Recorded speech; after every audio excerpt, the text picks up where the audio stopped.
Jai Hind everyone, my name is Pranjali Pandey, Faculty of English from Major Kalshi classes. As we all know, practice is very important to attain perfection. So here we are for you all with a model paper. Practice करिए, questions attempt करिए और comment box पे बताइए कि आपके कितने में से कितने क्वेश्चन सही होते हैं। क्या आपने भी देखा है भारतीय सेना में जाने का सपना? मेजर कल्सी क्लासेस करेगा आपके ऐसे हर सपने को साकार। जुड़िए हमारे ऑफलाइन क्लासरूम प्रोग्राम के साथ, जहां आपको मिलेगा एक्सपर्ट फैकल्टी टीम का guidance, best defence oriented books, बेहतरीन physical training, doubt counter facilities, special current affair की क्लासेस और मंथली यूनिट टेस्ट। आज ही लीजिए डायरेक्ट एडमिशन और पाएं 2000 का कैशबैक। अधिक जानकारी के लिए हमें कॉल करें 9696330033 पर और विजिट करें www.majorkalsiclasses.com पर। जय हिंद। सो आपका पहला क्वेश्चन है, a year after the global financial crisis saw students from the best B schools across the world struggling for a job. A survey on management education this year thrown up some rather interesting findings. Now, एक साल बाद global financial crisis के students को देखा गया from the best B schools across the world, they are struggling for a job. एक सर्वे के according on management education जिसने क्या किया है, कुछ इंटरेस्टिंग फाइंडिंग्स को थ्रो किया है। नाउ यहाँ पे थ्रोन अप का इस्तेमाल हुआ है। When we use this term thrown up, that means to abdicate या फिर to leave. इसका मतलब क्या हो जाता है, to abdicate या फिर to leave। तो यहाँ पे thrown up नहीं होगा, यहाँ पे क्या हो जाएगा, has thrown। And we know कि जब भी हम verb की थर्ड फॉर्म का इस्तेमाल करते हैं, उससे पहले हम has, have या फिर had का इस्तेमाल करते हैं, राइट। तो यहाँ पे किसका इस्तेमाल हो जाएगा, क्योंकि सर्वे ऑन मैनेजमेंट एजुकेशन ने किया है, तो यहाँ पे क्या हो जाएगा, has thrown some rather interesting findings। तो आपका एरर किस पार्ट में है, C पार्ट में है। Question number 2, read the question and you people need to comment in the comment box that how many questions did you all correctly attempted, right? Second question, although his means is very scanty and slender, he is able to raise his 4 children on his own. Although जो उसके resources बहुत ही limited हैं, यहाँ पे जो means की बात हुई है, that means your resources, जो आपके resources हैं वो बहुत ही ज़्यादा उसके क्या है, limited हैं, मगर उसके बावजूद उसने क्या किया है, वो raise कर पाया है अपने 4 बच्चे खुद से। अब समझिए यहाँ पे जो means की बात हुई है, मीन्स यहाँ पे आपका क्या है, रिसोर्सेज से रिलेट कर रहा है। And you all can clearly mention out कि यहाँ पे हमें सिंगुलर नाउन नहीं प्लूरल नाउन मेंशन किया हुआ है। तो बच्चों यहाँ पे इसकी जगह क्या होना चाहिए, इसकी जगह पे यहाँ पे आर हो जाएगा। Although his means are very scanty and slender, he is able to raise his 4 children on his own. So आपका एरर किस पार्ट में है, ए पार्ट में है। Moving to the next question, question number 3, we had extensively discussions with the participants and obtained their feedback regarding our new services. हमने एक detailed discussion किया किसके साथ, पार्टिसिपेंट के साथ, और उसके बाद हमको क्या मिला, फीडबैक मिला अपनी न्यू सर्विसेज के regarding. Now we had extensively discussions. ये डिस्कशंस वर्ड आपकी कौन सी पार्ट ऑफ स्पीच होल्ड करता है, ये जो डिस्कशंस वर्ड है ये आपका नाउन के पार्ट ऑफ स्पीच को होल्ड करता है। एंड वी ऑल नो कि एक नाउन को कौन क्वालिफाई कर सकता है, नाउन को क्वालिफाई करने के लिए सिर्फ और सिर्फ एक एडजेक्टिव होना चाहिए। बट यहाँ पे ये जो एक्सटेंसिवली का इस्तेमाल हुआ है दैट इज एन एडवर्ब। तो यहाँ पे एक्सटेंसिवली का इस्तेमाल ना होके क्या हो जाएगा, extensive. Got it, we need an adjective here, तो यहाँ पे एक्सटेंसिवली नहीं होगा। Got it. Next question, question number 4. The industrialist has donated large sums of money to scientific organizations to develop environmentally friendly fuels. Now industrialist ने क्या किया है, बहुत large sum donate किया है, किस वजह से, डेवलप करने के लिए साइंटिफिक ऑर्गेनाइजेशंस को, ताकि वो environment friendly fuels को क्या कर सके, डेवलप कर सके। Now यहाँ पे एक हाइफनेटेड नाउन में हाइफनेटेड वर्ड मेंशन है, दैट इज environment friendly, और यहाँ पे environmentally friendly ना होके क्या हो जाएगा, environment friendly fuels को डेवलप करना चाहिए।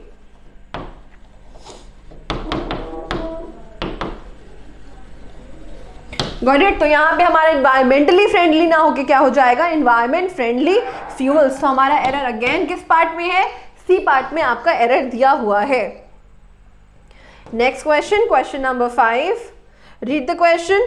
The officer along with his family members was invited at the reception party organised by his employers. Now यहाँ पे देखिए बात क्या हो रही है, ऑफिसर अलोंग विद। जब भी हम यहाँ पे ये कंपाउंड कंजंक्शन अलोंग विद का इस्तेमाल करते हैं, इन दैट केस जो हमारा पहला सब्जेक्ट होता है हम उसको कंसिडरेशन में लेते हैं, और इसी वजह से हमने यहाँ पे किसका इस्तेमाल किया है, वॉज का इस्तेमाल किया है, ना कि वर का। जो जितने बच्चे भी ये सोच रहे हैं कि along with his family members है तो वहाँ पे वर होना चाहिए, दैट इज कंप्लीटली रॉन्ग। जब भी हम कंपाउंड कंजंक्शन का इस्तेमाल करते हैं इन दैट केस हम लोग फर्स्ट सब्जेक्ट को कंसिडरेशन में रखते हैं। अगर फर्स्ट सब्जेक्ट सिंगुलर है तो वर्ब भी हमारा क्या फॉलो करेगा, सिंगुलर को फॉलो करेगा।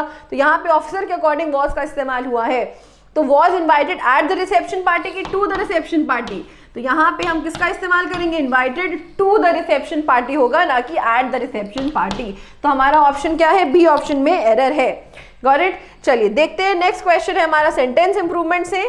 Read the question and find out what will be the correct option. Unless you पे द मनी, जब तक आप मनी पे नहीं कर देते। नाउ बच्चों, अनटिल का इस्तेमाल किसको शो करता है, अनटिल का इस्तेमाल हम लोग टाइम के केस में करते हैं, और अनलेस का इस्तेमाल हम लोग कंडीशन के केस में करते हैं। राइट, अनटिल का यूज हम लोग टाइम के केस में करते हैं और अनलेस का इस्तेमाल हम लोग कंडीशन को दिखाने के लिए करते हैं। तो यहाँ पे कंडीशन का इस्तेमाल हुआ है, अनलेस यू पे the money so you can not be allowed for examination. Now जब तक आप पैसा नहीं दे देते आपको एग्जामिनेशन के लिए अलाउंस नहीं मिलेगा। अनलेस के साथ हमें इस दूसरे कंजंक्शन की जरूरत बिल्कुल भी नहीं है। तो यहाँ पे सो यू की जगह पे क्या हो जाएगा, सिर्फ यू होगा। So the answer will be 6th A option. Got it. Next question, question number 7। In India today, many of our intellectual मतलब intelligent people, intellectuals still talk in terms of the French Revolution and the rights of man, not appreciating that much has happened since then. Now India में बहुत सारे लोग ऐसे भी हैं जो French revolution और राइट्स ऑफ मैन के बारे में बात करते हैं और इसको अप्रिशिएट नहीं करते हैं जो आज तक हो चुका है। तो यहाँ पे हमारा सेंटेंस कवर्ड पार्ट कौन सा है, that much has happened since then। much has been happening नहीं होगा, अब since then से इस्तेमाल हुआ है, मतलब since then से लेके आज तक बहुत सारा कुछ हो चुका है। तो यहाँ पे much had happened नहीं होगा, much has happened सही है। देखिए यहाँ पे क्या हो जाएगा ऑप्शन हमारा, no improvement will be your answer। इसमें कोई भी improvement करने की आवश्यकता नहीं है। So 7th D will be the correct answer। Read the question। While we would like that all Indian children to go to school, we need to ponder why they do not। ponder का मतलब हो जाता है think करना। तो while we would like that all Indian children, अब समझिए यहाँ पे children क्या है, noun है। noun को qualify कौन करता है, adjective। अब यहाँ पे एक डेफिनेट बात हो रही है that all Indian children, तो अब हम यहाँ पे क्योंकि सारे इंडियन बच्चों की बात हो रही है तो यहाँ पे हमको क्या चाहिए, इंडियन से पहले आर्टिकल द चाहिए। तो यहाँ पे क्या हो जाएगा, A option, that all the Indian children to go to school. तो यहाँ पे 8th A option will be appropriate answer. Question number 9। Read the question. A number of boys are reading this novel because this is one of the most important novel of India। क्या हो जाएगा, one of the most important novel, मतलब वही है ये तो, one of the most important novels या one the most important novels या फिर no improvement। देखिए one या फिर उसके अलावा हमारा जो भी one each every, अगर इनके बाद of the लग जाता है, अगर इनके बाद ऑफ द लग जाता है तो उसके बाद जो हमारा नाउन होगा that will be plural. Right, उसके बाद जो हमारा नाउन होगा वो क्या हो जाएगा, प्लूरल हो जाएगा। But again the verb will remain singular. Verb क्या रहेगा, सिंगुलर ही रहेगा। तो यहाँ पे क्या होना है, यहाँ पे one of the most important क्या होना चाहिए, नॉवेल्स होना चाहिए, और वो हमको किस ऑप्शन में मिल गया है, सी ऑप्शन में मिला है। सो 9th C will be the correct answer. Question number 10। He enjoys to tell stories to children। अब समझिए, देखिए मैक्सिमम बच्चों को ये आंसर सही लग रहा होगा, but you need to understand that ये जो enjoys है मेन वर्ब, ये अपने बाद एज ऑब्जेक्ट किसको लेता है, जिरेंट को लेता है कि इन्फिनेटिव को लेता है। अगेन यहाँ पे हमारा क्या आ जाएगा, जिरेंट को ये ऑब्जेक्ट लेता है, तो यहाँ पे होना चाहिए he enjoys telling stories, ना कि to tell stories। So 10th B will be the correct answer। Got it? Moving to the next question। Next question है आपका फिल इन द ब्लैंक से रिलेटेड। Read the question and answer क्या हो जाएगा। His love for money is the only dash that drives him to work so hard. उसका जो प्यार है पैसे की तरफ, अट्रैक्शन है पैसे की तरफ, वो सिर्फ एक मेन कारण है जो उसको क्या करता है, अट्रैक्ट करता है मेहनत करने के लिए। तो क्या हो जाएगा, इज द ओनली प्रोग्राम, वो कोई प्रोग्राम तो नहीं चला रहा है। Is the only plan, plan भी नहीं है। रीजन यहाँ पे क्या हो जाएगा, कारण। इज द ओनली ग्रीड भी नहीं होगा, तो ओनली ग्रीड नहीं है यहाँ पे, तो आंसर क्या हो जाएगा, is the only reason that drives him to work so hard. So 11C option will be the correct answer. Question number 12 पढ़े। According to dash sources, the chief minister did not consult his cabinet members on this issue. क्या हो जाएगा, according to intelligent sources, बुद्धिमान sources के according, simple resources, reliable sources या फिर fundamental sources. देखिए कभी भी आप लोग हेडलाइंस या न्यूज़पेपर देखते होंगे तो वहाँ पे अगर इंग्लिश में लिखा होता है तो वहाँ पे क्या होता है, according to reliable sources, right. तो अगर उन सोर्सेज की मानी जाए जो रिलायबल है, जिनके ऊपर ट्रस्ट किया जा सकता है, तो ये बाकी सेंटेंस किसको रिलेट कर रहा है, रिलायबल के लिए। तो हमारा आंसर क्या हो जाएगा, according to reliable sources the chief minister did not consult his cabinet members on this issue. Next question. He had dash spoken for 2 minutes when there was a commotion in the crowd. Commotion का मतलब क्या हो जाता है, chaos, उथल पुथल हो जाना, बहुत confusion हो जाना। अब देखिए यहाँ पे हमको क्या मिल गया है, when कंजंक्शन मिल गया है। when अपने साथ as पेयर किसको लेता है, हार्डली को लेता है, और यहाँ पे हार्डली कौन से ऑप्शन में दिया हुआ है, बी ऑप्शन में दिया हुआ है। he had hardly spoken for 2 minutes when there was a commotion in the crowd. Got it? Next question number 14 पढ़िए और आंसर बताएं।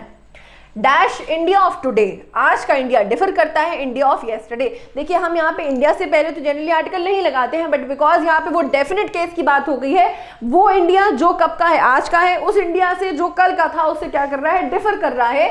तो यहाँ पे क्या हो जाएगा, द का इस्तेमाल होगा इन बोथ द केसेस। तो the India of today differs from the India of yesterday. So 14th A will be the appropriate answer. Next question, question number 15 पढ़े।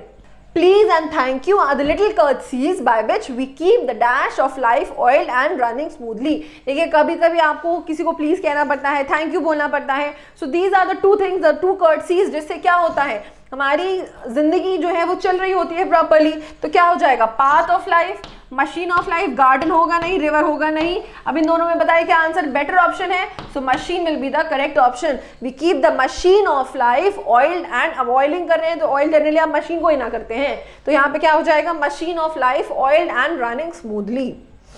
Next question, question number, okay now we have synonyms. अब आपको क्या पढ़ना है, this is contextual based synonym. You need to read the sentence और उस context के according उस मतलब को निकाल के इन ऑप्शंस को चूज करना है। चलिए बताएं, क्वेश्चन 16।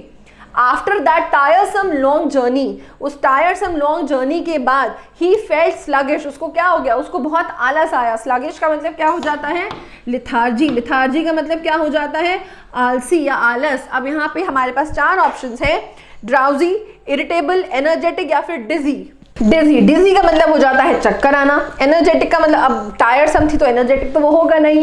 इरिटेबल, इरिटेबल भी नहीं होगा। तो यहाँ पे हमारा ऑप्शन क्या है, ड्राउजी, क्योंकि स्लगिश का मतलब भी क्या हो जाता है, ड्राउजी फील करना, बहुत आलस आना। We also feel drowsy after long work, right. तो ड्राउजी का मतलब हो जाता है टू फील वेरी टायर्ड और बहुत ज्यादा आलस होना, और लिथार्जी का मतलब भी हो जाता है आलस या फिर आलसी। Got it. तो 16th हमारा ऑप्शन क्या हो जाएगा, A will be the correct answer. Next question, question number 17. Read the question and answer the following. Your present statement has allayed my fears. तुम्हारा जो present statement है उसने मेरे fears को क्या कर दिया है, allay कर दिया है, शांत कर दिया है। अब देखिए, relieved, relieved का मतलब क्या हो जाता है, फ्री कर देना। obliterated का मतलब क्या हो जाता है, जड़ से उखाड़ देना। eradicated और obliterated का मतलब हो जाता है कंप्लीटली उस चीज को खत्म कर देना, फिनिश कर देना, रूट कर, अपरूट कर देना। अराउंड मतलब हो जाता है बढ़ा देना। अब यहाँ पे एले का सिनोनिम क्या हो जाएगा, रिलीव्ड। रिलीव्ड का मतलब क्या हो जाता है, to make it peace, to make it calm, शांत कर देना। Got it. So next question, question number 18। It was presumptuous of him to make a remark in the assembly. भाई उसने रिमार्क दिया है असेंबली में, तो वो बहुत ज्यादा क्या होगा, डेयरिंग होगा, कॉन्फिडेंट होगा। ऑप्शंस देखते हैं, रिडिक्यूलस, रिडिक्यूलस का मतलब वर्थ लाफिंग। अनथॉटफुल मतलब जो बिना सोचे काम करता हो। Self confident. एम्बिगुअस, एम्बिगुअस का मतलब क्या हो जाता है, दैट हैज डबल मीनिंग, इसकी 2 मीनिंग हो। इलॉजिकल चीजें, राइट। तो हमारा आंसर क्या हो जाएगा, it was self confident of him या फिर presumptuous of him to make a remark in the assembly, right. Question 18 C will be the correct answer. Next question, question 19। He died as an impecunious man in a charitable hospital. वो कैसे मरा? एक charitable hospital में. अब charitable hospital में मरा है तो obviously उसके पास पैसा तो नहीं होगा. और impecunious मतलब penniless. impecunious का मतलब क्या हो जाता है? पेनीलेस. और पेनीलेस का यहाँ पे कौन सा मतलब दिया हुआ है? D option, that is having no money. Innocent मतलब क्या हो जाता है? भोला. इग्नोरेंट मतलब जिसको अवॉइड किया जा सके. फॉल्टलेस मतलब जिसकी कोई भी गलती नहीं है. Question 20. Now we have the antonyms. अभी तक आप क्या कर रहे थे? सिनोनिम्स कर रहे थे, मतलब सिमिलर वर्ड्स की मीनिंग फाइंड आउट कर रहे थे. अब आपको क्या करना है? ऑपोजिट वर्ड्स ढूंढना है. ठीक है, चलिए. Question 20. I can not bear with that niggard fellow any more. Niggard का मतलब क्या हो जाता है? देखिए, निगार्ड का मतलब हो जाता है कंजूस, राइट. माइजरली, माइजरली का मतलब भी होता है कंजूस. तो ये दोनों क्या हो गए? सिनोनिम्स हो जाते हैं. जेनरस, जेनरस का मतलब क्या हो जाता है? उदारवादी या उदार व्यक्ति, दानी व्यक्ति. माइजरली, ये क्वेश्चन रिपीट हो गया है, यहाँ पे सेन लिख देते हैं या फिर सेव लिख देते हैं, जो बचत करता हो. सेव का मतलब क्या हो जाता है? बचत करना. This will also not be answer. Avaricious, avaricious का मतलब क्या होता है? एवरीशियस, एवरीशियस का मतलब हो जाता है लालची, right. So this will also not be the option. हमारा ऑप्शन क्या हो जाएगा? दानी व्यक्ति. यहाँ पे क्या है? कंजूस. कंजूस का ऑपोजिट क्या हो जाएगा? दानी. So 28 B option will be your correct answer. Got it? Next question, question 21. Read this. The wife fainted away. Wife क्या हो रही थी? फेंट हो रही थी. लेमेंटिंग, लेमेंटिंग का मतलब हो जाता है विलाप करना. किसके ऊपर? The death of her husband. वो क्या कर रही थी? अपने डेथ के, अपनी हस्बैंड के डेथ के ऊपर विलाप कर रही थी, रोना, दुख मनाना. तो अब एंटोनिम्स क्या होगा हमारा? स्माइलिंग. देखिए, स्माइलिंग नहीं होगा. रिडिक्यूलिंग मतलब मजाक करना. इंजॉइंग भी नहीं होगा. तो यहाँ पे क्या हो जाएगा? रिजॉइसिंग. रिजॉइसिंग का मतलब क्या हो जाता है? खुशियां मनाना. रिजॉइसिंग का मतलब क्या हो जाता है? आप किसी चीज की खुशियां मना रहे हैं. और यहाँ पे इसका एग्जैक्ट आंसर या एग्जैक्ट एंटोनिम क्या हो जाएगा? लेमेंटिंग का rejoicing will be the most appropriate answer among smiling, enjoying and rejoicing. तो रिजॉइसिंग का मतलब हो जाता है खुशियां मनाना, कुछ अच्छा सेलिब्रेट करना, right. So 21 D will be the correct answer. Next question देखिए, एग्जाम में बहुत बार ऐसा होता है आपको नियर सिनोनिम्स और फार सिनोनिम्स मिल जाते हैं. You need to choose the near synonym of that particular word और near antonym of that particular word. Got it? When asked whether he was an atheist. Atheist का मतलब क्या होता है? नास्तिक, नास्तिक. ही सिंपली क्विबल्ड. क्विबल्ड का मतलब क्या होता है ना? बस ऐसे इग्नोर कर देना और शेक ऑफ कर देना. फ्राउंड, फ्राउंड का मतलब परेशान होना, इरिटेट, ऐसा परेशान हो जाना. वेवर्ड मतलब इग्नोर कर देना. अफर्म्ड का मतलब कंफर्म करना. अफर्म्ड का मतलब क्या हो जाता है? कंफर्मेशन देना प्रॉपरली. डिनाइड, डिनाइड का मतलब भी क्या हो जाता है? मना कर देना. सो क्विबल्ड का एंटोनिम क्या हो जाएगा बच्चों? Affirmed will be the correct antonym of this particular word, quibbled. Next question, question number 23. He abdicated his post of his own accord. उसने खुद की वजह से ही, खुद की ही एक्शंस की वजह से क्या कर दिया? अपनी पोस्ट को त्याग दिया. एब्डिकेट का मतलब क्या हो जाता है? त्याग देना. एक्टिव का मतलब क्या होता है? एक्टिव रहना, मतलब अवेयर रहना चीज़ों को लेके. इनहेरिट का मतलब कोई चीज़ को इनहेरिट करना या फिर वो आपको विरासत में मिलना, राइट. सेन का मतलब होता है समझदार. और असर्व्ड का मतलब होता है हड़प लेना किसी चीज़ को. तो यहाँ पे वो क्या कर रहा है? त्याग रहा है. और यहाँ पे क्या हो जाएगा? उस चीज़ को हड़पना. तो हमारा एंटोनिम क्या हो जाएगा एब्डिकेट का? Usurped. Got it? Next question, question number 24. Next you have idioms and phrases. आपका पहला इडियम क्या है? Will o' the wisp. देखते हैं हमारे ऑप्शंस की तरफ.